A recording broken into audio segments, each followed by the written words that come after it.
I'm David Turner from Turner Bicycles. We're here in Las Vegas, Interbike 09, getting ready for 010.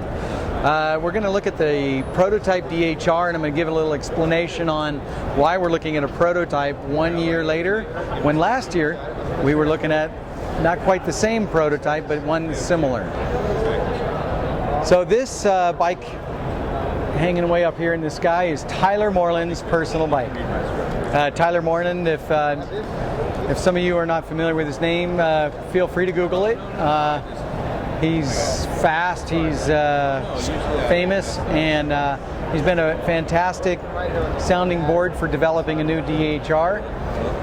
Like all the Turners, last year we introduced the DW Link, and the DHR was no exception. But due to the extreme loads that a DHR is subjected to, the high cost of ownership or the purchase price of one of these, I didn't feel comfortable rushing this from the prototype, which was seen a year ago, to production. So we messed with it over the winter, and then with the start of the racing season and the chairlift operating season for mountain bikes this past summer, we had 5 of these bikes worldwide being ridden by some very competent people and a great variety of people.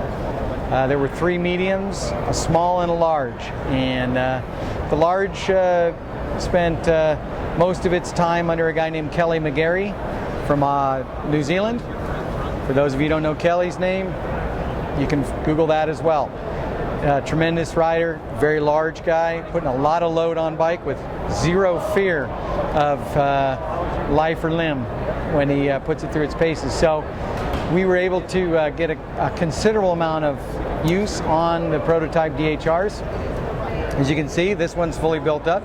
We allowed some people to demo it at the first 2 days of the show, which were outdoor demo in Boulder City, and everybody came back blown away, actually, how fast it could be pedaled, how smooth it was through the rough, and how stable it was on the steeps, extreme steeps of Boulder City downhill courses.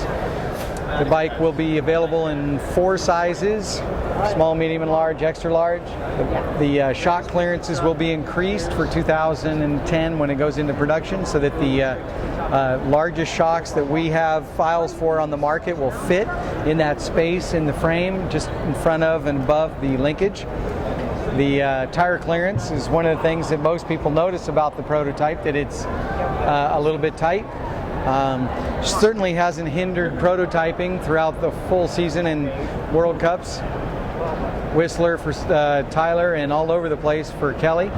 The tire clearance, though, will be increased to Turner-like levels, which of course are pretty much industry best. I mean, we always offer lots of tire clearance within a given model, so that our riders can have a good variety of tires. As you can see, this was a custom 2-tone paint job. Tyler Morland's a pretty flashy guy. He likes to be seen. He hauls ass, and I think he wants everybody to see his bright bike as he disappears through the woods. So he asked for something special, and we gave him the 2-tone. No, that's not going to be available. At least at this time, we haven't figured out a way to do it cost effective. This bike here will probably drop a little bit more weight. This is already lighter than our 07 and 8 model bike, but the production version will be a little bit lighter in this, and now that we've had a full year on it, we know where the stress is going to be building up on a bike of this type with the DW Link, and we're able to then put some meat there so that we can offer Turner-like longevity out of the DHR. As fans of the DHR know, you show up at a chairlift anywhere in this country, you'll see more old DHRs than any other brand. They outlast, outride. It's not just pivot system. Obviously our pivots are pretty tough, but the whole frame of the DHR in the last 9 years has been above average and tough, and we want this one to be the same. We want it to be around years down the road, 2nd, 3rd, 4th owners, and the extra time we spend developing this product, I think, was important, because never having done a DW Link DHR, we were not really sure of how much stress would be forced through the frame in those small links.